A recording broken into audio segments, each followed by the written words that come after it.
कंघी से कागज टकरा करके उड़ गया। अरे इसमें कौन एनर्जी आ गई बाल में रगड़ने से? घर्षण विद्युत करंट ऊर्जा एनर्जी।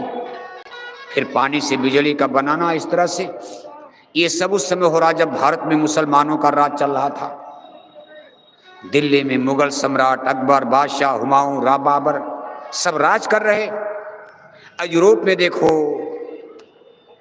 एलियंस, यानी ये विशिष्ट आत्माएं उतर करके एक नया प्रसार कर रही। क्यों? कि अंदर के विज्ञान को बाहर करके जीवों को भुलवा दो। जब ये विज्ञान बाहर आ जाएगा, इंटेलेक्चुअल बौद्धिक हो जाएगा, ये तमाम लोग विद्या नार के बने गुलाम बुद्धि के फ्रेम में, बुद्धि विलास में फंस जाएंगे। आत्मज्ञान, spiritual science, science of soul, इसके लिए पढ़े लिखे लोग ध्यान ही नहीं। सबको पढ़ा लिखा दो, यूनिवर्सिटी कॉलेज खोलने लगी। आजाद भारत में भी फिर ये चीज आकर के खड़ी हो गई। उसी समय देखो यूरोप की धरती पर ऐसे ऐसे पुरुष इंटेलेक्चुअल पैदा हो गए। कार्ल मार्क्स ने कहा गॉड इज नथिंग, भगवान भगवान कुछ नहीं, और आगे बढ़ गए, 2 लाइन 2 पत्ती बढ़ा दिया। उसी पर रूस में क्रांति हो गई। तमाम जमींदारों को, सामंतों को मार डाला गया। रूस की क्रांति का नाम आप सुनते हो, साम्यवाद, कम्युनिस्टवाद।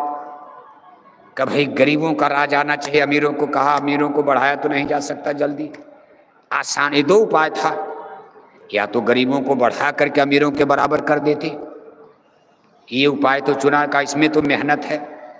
कहा अमीरों को मार ही दिया जाए, अमीरों का कत्ल कर दिया जाए।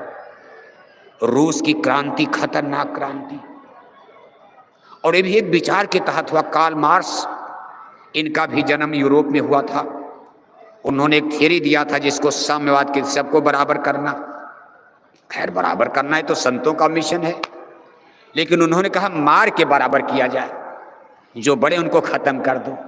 सब जमीन गरीबों की, कारखाना गरीबों का, सब मशीन गरीबों की, राजपाट, एमपी, एमएलए, मुख्यमंत्री, प्रधानमंत्री सब गरीब हो जाएंगे, यही अमीर बन जाएंगे, अमीरों को खत्म कर दिया जाए।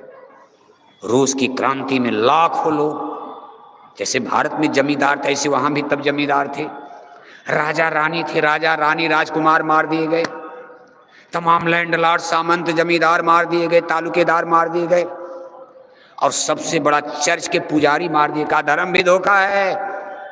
अब देखो धर्म पर आघात हो गया। कार्ल मार्क्स की थियरी ने कहा religion, relation, marriage and God are the poison for the society. कहा समाज के विकास के लिए धर्म भी बाधा है, भगवान भी बाधा है, ये पुजारी लोग भी बाधा हैं। भगवान की पूजा करने में क्या विकास करोगे? जब तक रामायण पढ़ते हो, कीर्तन करते हो, हिंदी अंग्रेजी पढ़ो, तब तो डॉक्टर बनोगे। फिजिक्स पढ़ो, रामायण पढ़ करके कोई डॉक्टर नहीं बन पाएगा। गीता पढ़ करके कोई इंजीनियर नहीं बनेगा। फिजिक्स केमिस्ट्री पढ़ो। इसलिए नई नई विचारधाराओं ने, जब सब कल काल का खेल हो गया, और काल ने ऐसा भ्रम कर दिया, कहा पढ़े लिखे लोग आज विद्या नारी के बने गुलाम।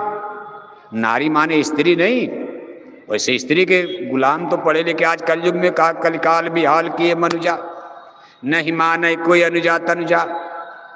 ससुरार पियार भई जब से, रिप रूप कुटुंब भय तब ते। सुत मानई मात पिता तबलों, अब लानन दीख पड़े जबलों। ये तो रामायण में भी लिखा है कलयुग के लिए, लेकिन यहाँ जो लिखा विद्या नारी के बने गुलाम, यहाँ नारी का मतलब भोगवाद होता। भोगवाद, भोगवाद संस्कृति के बुद्धिजीवी विद्वान लोग गुलाम बन गए। ये भोगवादी हो गए, योग छूट गया। अंदर का साइंस और विज्ञान, आत्मज्ञान इन पढ़े लिखे लोगों की समझ में अब नहीं आएगा।